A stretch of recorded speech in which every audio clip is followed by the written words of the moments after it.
Welcome to the channel. Welcome to Rob Squad Reactions. As always, we are so excited to be in studio with an amazing guest that we have had all week. But before we get to that, if you guys are new here, let us introduce ourselves. You are here with your boy Jay. Hey y'all, you're also here with girl Amber, and we're back here for another episode of Inside the Reaction. So far this week, Tim played Phil Oakes' I Ain't Marching Anymore, and Pete Seeger's Where Have All the Flowers Gone. Today, he's got one more song of protest for us. So welcome back, Mr. Tim Sommer. Everybody clap it up. Welcome back to the channel. We are so happy to have you. Amber and Jay, thank you so much for your time. Thank you so much for allowing me into your wonderful universe of music. And we appreciate you, and I know our RSR family does as well. You bring so much knowledge to the channel. He broadens our universe. Yo, like, you welcomed us into the universe, but you've broadened it and given us so much more of a perspective on the music and what was going on at the time and the lyrics. It's been really I don't know how you store it all up in here because my goodness, there's so much knowledge that you've dropped on us. And I was saying, this is your second time coming back, and like I said, so much interesting, not only facts, but stories and backstories that you brought to us. It's made this thing so fun. So thank you so much. We hear you got another one for us today. Yeah. We've been talking about songs from the Vietnam era and songs that were specifically linked to the anti-war movement in Vietnam. Now, the two other Vietnam era songs that we've discussed, I Ain't Marching Anymore by Phil Oakes and Pete Seeger's Where Have All the Flowers Gone? They were beautiful, heartfelt compositions written and recorded by gentlemen who were deeply involved in the anti-war movement. Now, that is not the case with the song that we're going to hear today, which is Eve of Destruction. Eve of Destruction was written by a successful professional songwriter and studio musician named P.F. Sloan. In fact, you're probably familiar with another song that he wrote, Secret Agent Man. And you'd hardly call Secret Agent Man a protest song, would you? Secret Agent Man. I remember that one. Secret Asian Man, Secret Asian Man, they've given you a number and taken away your name.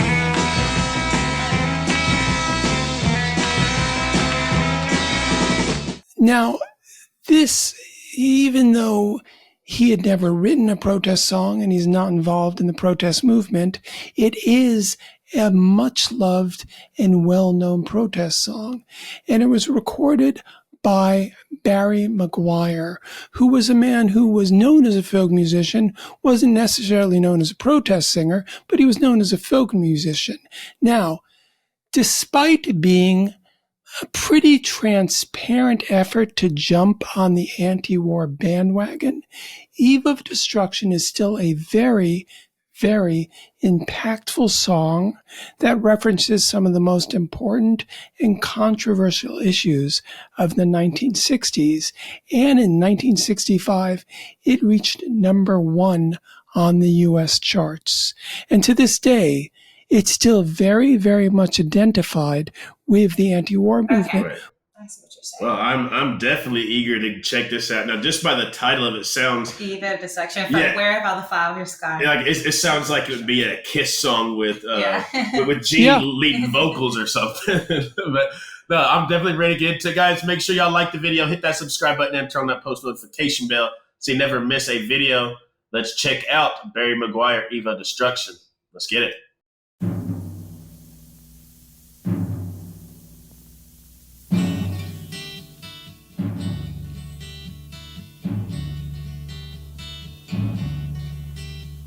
Eastern world, it is exploding, violence flaring, bullets loading.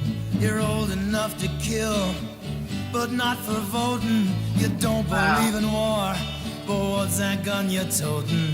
And even the Jordan River has bodies floating. But you tell me over and over and over again, my friend, you don't believe we're on the eve of destruction. Got it.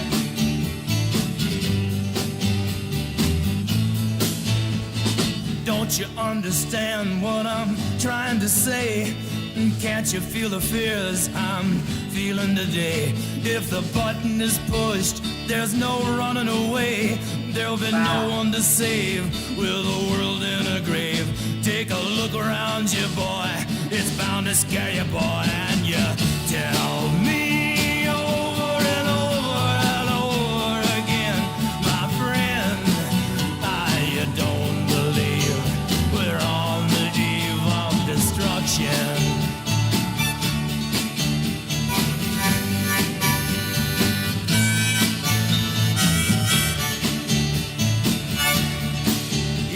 My blood's so mad, feels like coagulating.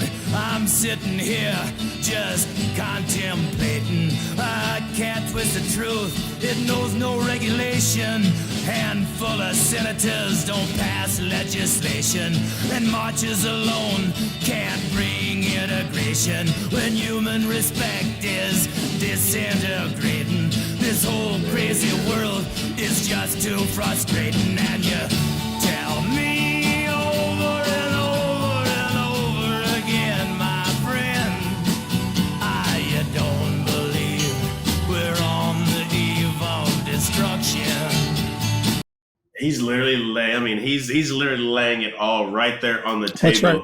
And he's literally telling us, so this is happening. So this is happening. You know, there's bodies here. There's bodies in the Jordan River. The politicians are doing this. And you're going to tell me we're not on the eve of destruction. Yeah. It's literally, like I said, right there in their face. I want to point out, I'm sorry, please go on. It also tells you how much was going on at the time, because not only did he mention, which I'm assuming is nuclear war, when he said finger on the button. If it happens, like there's no world. He talked about you being old enough to kill, but not old enough to vote. What an important line. That is such an important line. It's Because so it underlines a very important fact that a lot of people have forgotten. In the 1960s, you had to be 18 years old to be drafted. You could be drafted and you could be sent to Vietnam when you're 18. With a gun. But you could not vote in America until you were 21. Yeah. That's changed. Yeah. But back then, you had to be 21 to vote. Can you imagine Feels like you're used. being told, that's right, being told, here is a gun, you are going to risk dying for your country, but you still can't vote. And when it comes down to it, if you had the chance to vote, which can maybe change the situation you're in, you can't even do that. Yeah. That's right. So, and then another one of the lyrics, he was also talking about civil rights, how we want to love each other, like, and we want to integration, but like basically we're deteriorating as a population in how we're treating each other. And it's a really interesting example. In fact, this is clearly a song written, especially if you compare it to the other songs we've listened to. It's clearly a song written by a professional songwriter, meaning, who knows what their motives are. Maybe their motives are they have to pay a mortgage. Maybe their motives are they have to send a kid to college. But just because you're a professional songwriter doesn't mean you can't move people. You can't say things that still 60 years later means something to Tim, means something to Amber, means something to Jay, means something to all the people who are listening to this. So hats off to that. Yeah. And it's the fact that, it's some of this is still very, relevant in today's time. Yeah. And I mean, there is something to be said about having a way with words. So the way that this is worded, it hits you. It does hit you very hard. And Mr. Barry McGuire, he has this way of his voice and the delivery that kind of packs a little extra punch that adds to the lyrics. So yeah, I could see how people would listen to this over and over. I'll say he does. His voice gives me not exactly like some John Mellencamp type of vibe. No, I can see that. Totally see that. Yeah. See, like that mixed with like the sound in the back. Like, I get like some John Mellencamp Cougar vibes. Oh, and don't forget about that harmonica that comes in slightly. Exactly. I think it's beautiful, and it's so well fitting with the song. It's cool. Let's get back.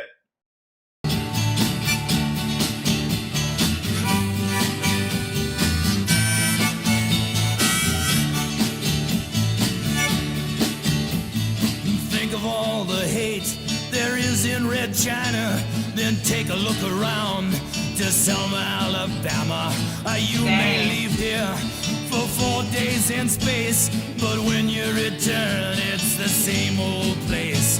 The pounding of the drums, the pride and disgrace. You can bury your dead, but don't leave a trace. hate your next door neighbor, but don't forget to say grace and tell me over and Wow. over and over and over again, my friend, you don't believe we're on the eve of destruction. No, you don't believe we're on the eve of destruction.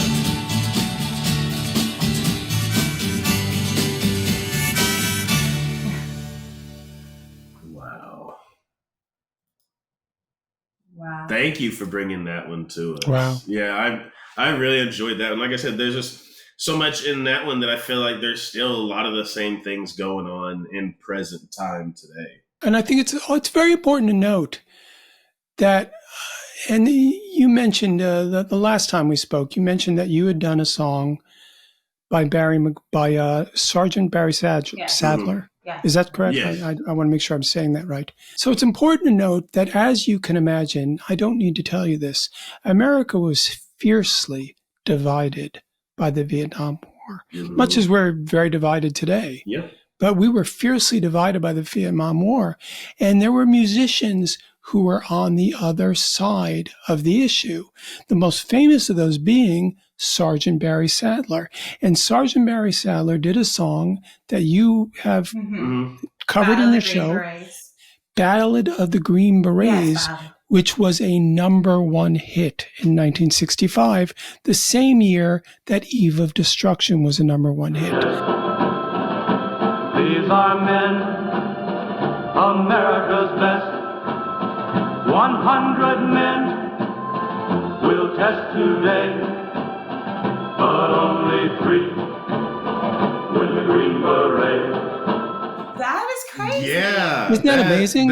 And of course, very... Sergeant Barry Sadler, it was on the other side of the fence, was saying, theoretically, he was doing a song that was a counter to the songs that Phil Oakes was singing, that Bob Dylan was singing, that Joan Baez was singing, that Peter, Paul, and Mary was singing. He wanted to speak, Sergeant Barry Sadler, for the other position.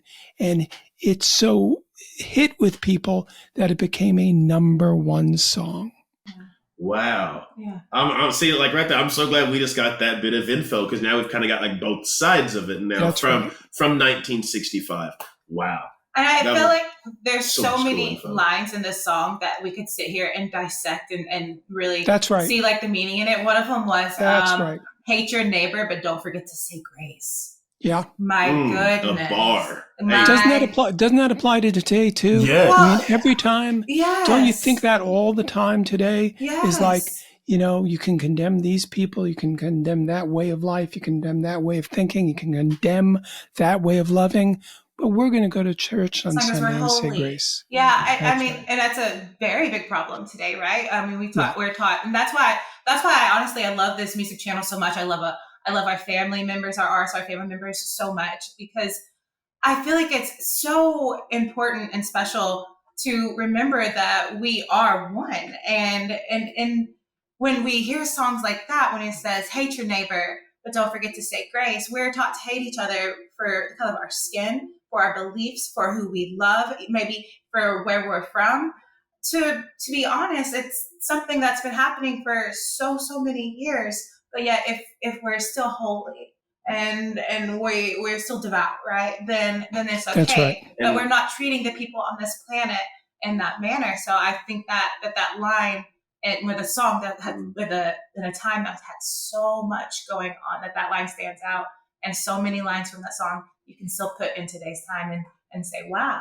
And no doubt, and I'm so glad you said that, because our RSR family, we literally, we have family members from so many countries in this world. I can imagine. And we know not every country gets along, and they still come to our page and they interact with each Nothing other. matters besides the music. Yeah, it's kind of a safe space for anybody that one wants to be heard, or wants to say what they want to say, to come and say it. You've responded to the fact that in the 1960s, people used music to express that it was a time for change, and a time for positive change, and a time to work with your neighbor to change.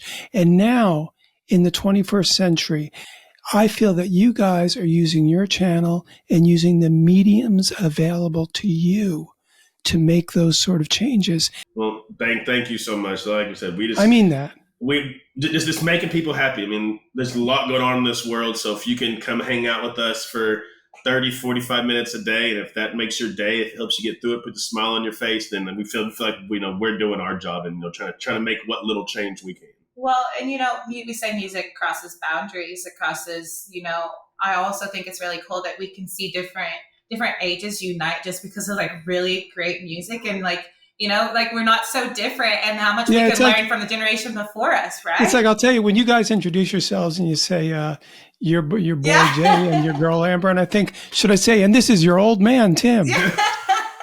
We might have to fit that in next time. But no, and so many times people that are a lot older than us, like, oh, we lived through you guys, and it's like, no, like we're jealous. Like, we want to live through you guys. Like, we want to go back. Well, they lived through us because they say they're living through us listening to the music for the first time. They're like, if I could go back and hear that song for the first time, what a feeling that would be. So it's also like a really cool experience to sit here and like, this is monumental. We're hearing a really great song for the first time. So many people wish they could come back to this moment. Give me 24 hours in the 80s. Hey, just give me 24 hours. That's all I need, and I'll be all right to come back. But Tim, thank you so much for hanging out with us all week. It has been such a pleasure doing these anti-war songs with you and getting so much knowledge. And just saying, it's a continuum. It mattered then, it matters now. Yeah. There's so much to learn. Again, it's that discovery, like you said, hearing things for the first time.